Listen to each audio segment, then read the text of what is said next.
ونعوذ بالله من شرور أنفسنا ومن سيئات أعمالنا من يهده الله فلا مضل له ومن يضلله فلا هادي له ونشهد أن لا إله إلا الله وحده لا شريك له ونشهد أن سيدنا وحبيبنا وطبيب قلوبنا ومولانا محمدا عبده ورسوله اللهم صل صلاة كاملة وسلم سلاما تاما على سيدنا محمد الذي تنحل به العقد وتنفرج به القرب وتقضى به الحوائج وتنال به الرغائب وحسن خواتم ويستسقى الغمام بوجه الكريم وعلى آله وصحبه في كل لمحة ونفس بعدد كل معلوم لك أما بعد فأعوذ بالله من الشيطان الرجيم بسم الله الرحمن الرحيم الحمد لله رب العالمين وقال الله سبحانه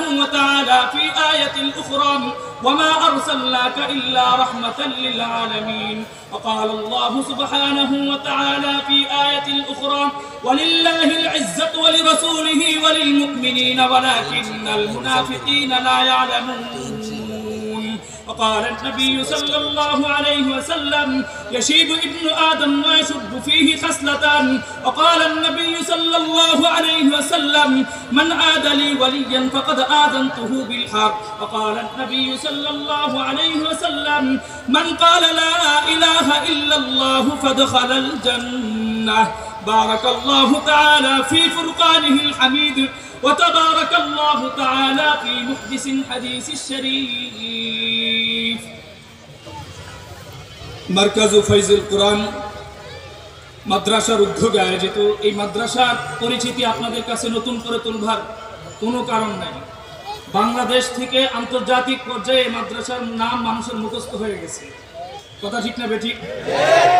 মুহতারাম হযরত মাওলানা মুর্তজা হাসান ফয়দি দামাত বরকাতুহুম জাদাল্লাহু ফি হায়াতিহি ওয়া যায়্যানাল্লাহু ফি ইলমিহি চিৎকার করে বলে আমিন। হযরতের মাধ্যমে আমাদের বাংলাদেশ থেকে এত সুন্দর সুন্দর হাফেজরা তৈরি হচ্ছে যেগুলো আমাদের গর্ব করে শেষ করার মতো নয়। তো আমরা দেখতে পারতেছি উনি যেভাবে খেদমত করতেছে, এর মধ্যে আমার সবচেয়ে আনন্দের বিষয় হচ্ছে আমার জেলা নাগরপুর থানার একজন গোটা বাংলাদেশকে যখন কাঁপিয়ে দিয়েছিল হাফেজ সালেহ আহমদ তাকরিম, আছে হাফেজ সালেহ আহমদ তাকরিম, তো তাকরিমের মাধ্যমে গোটা বাংলাদেশে একটা জয়গান শুরু হয়েছিল। তো এই তাকরিম কিন্তু কোরআনের তেলাওয়াতে যতটা উঠেছে তার চাইতে বেশি প্রতিবাদ করেছিল ফুটবল খেলোয়াড়ের। কথা ঠিক না বেঠিক? আল্লাহ পাক রব্বুল আলামিন এই হাফেজ তাকরিমকে আগামী দিনের মামুনুল হকের মতো হওয়ার তৌফিক দান করুক। চিৎকার করে বলেন আমিন। গত বছর যখন স্টেজে আসছিলাম তখন আমাকে বলতো যে আপনার বয়ান আমি প্রায় সময় শুনি। তো আল্লাহ পাক রব্বুল আলামিন ওর ইলমে আমলের মধ্যে বরকত দান করুক এবং মুর্তজা হাসান ফয়জি সাহেব যে খেদমতটা তিনি আঞ্জাম দিচ্ছেন এই খেদমত যেন গোটা বাংলাদেশের মধ্যে আরো সুন্দরভাবে ফুটিয়ে তুলতে পারে আল্লাহ পাক রব্বুল আলামিন সেই তৌফিক দান করুন। সকলে বলে আমিন। মুহতারাম হাজিরিন, আপনারা আমাকে হয়তো অনেকে দেখেছেন অনেকে দেখেন নাই।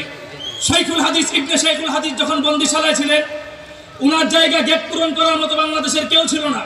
শুধুমাত্র কণ্ঠের দাসটা ধরে রাখবার জন্য আল্লাহ পাক রব্বুল আলামিন আমাকে দিয়ে খেদমত করিয়েছেন, যে কারণে আল্লাহ পাক রব্বুল আলামিন বাংলাদেশের বিভিন্ন বড় বড় মঞ্চগুলোতে আমাকে কথা বলবার সুযোগ দিয়েছেন।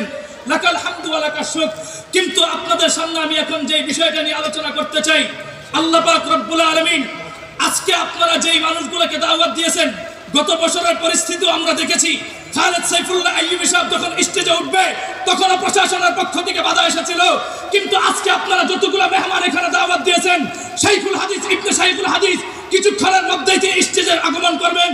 কিন্তু কথা হচ্ছে এই মেহমানগুলোকে যদি আপনারা 5 তারিখের আগস্টে দাওয়াত দিতেন, নিশ্চিত এই মাদ্রাসার কমিটি এবং এলাকাবাসী যারা আছে ওনাদের পায়জামাগুলো দিনে ভালোবার গরম হয়ে যেত এবং থানাতে গিয়ে তরবার হাজিরা দেওয়া লাগতো। কথা ঠিক না ঠিক?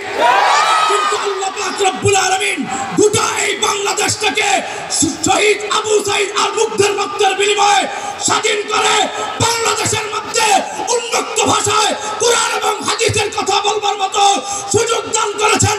এজন্য আমরা আল্লাহর কাছে শুকরিয়া আদায় করি। আল্লাহ পাক রব্বুল আলামিন যেন আমাদের ওই শহীদদের যারা রক্ত দিয়ে আমাদেরকে স্বাধীন, লিল্লাহে তাকবীর,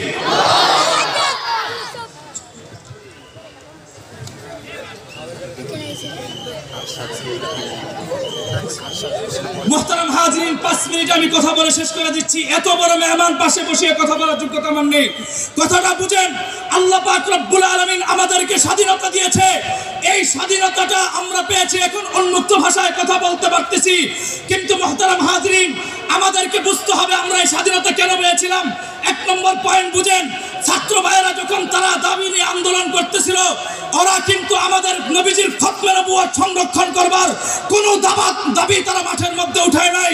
ছাত্র ভাইয়েরা যখন ঢাকা শহরে আন্দোলন করতেছিল, ওরা আমার নবীর ইজ্জত রক্ষা করবার কোনো দাবি তারা আন্দোলনের মধ্যে করে নাই।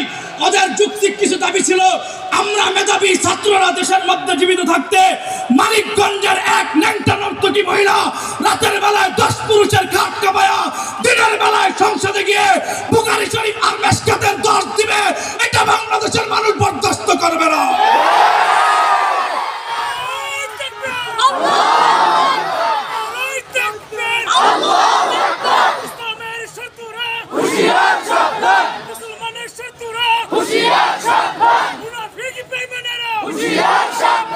মুহতারাম হাজিরিন, কথাটা পরিষ্কার বুঝেন।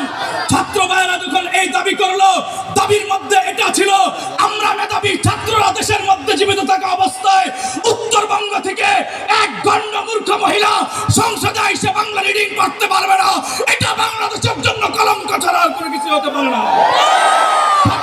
দাবি করতেছিল আমরা দেশের মধ্যে মেধাবী ছাত্ররা জীবিত থাকা অবস্থায় জামালপুর থেকে মূর্খ টাকলা মুরাদ দাঁড়িয়ে দাঁড়িয়ে ইসলাম বিদ্বেষী কথা বলবে, সেটাও বাংলাদেশের মানুষ বরদাস্ত করতে পারে না। ওদের যুক্তির দাবি ছিল আমরা মেধাবী ছাত্ররা দেশের মধ্যে থাকা অবস্থায় সংসদ থাকবে পবিত্র। এই দাবি নিয়ে যখন আন্দোলন করলো, বলল যে আমাদের মেধা আছে, আমরা মেধার তালিকা রাষ্ট্রের মধ্যে বহন করব, ভুয়া মুক্তিযোদ্ধার সনদের নামে রাষ্ট্রের মধ্যে কেউ অধিপতি হতে পারবে না। এই দাবি নিয়ে যখন আন্দোলন করলো, তারা এটাকে সহ্য করতে না পেরে ছাত্র ভাইদেরকে পাখির মতো গুলি করে মারলো।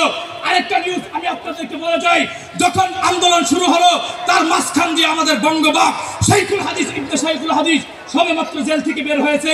বের হওয়ার পরে দেখেন 3 বছর পরে একটা মানুষের ফ্যামিলির সাথে কন্ট্যাক্ট হইতে কিন্তু অনেক সময় লাগে।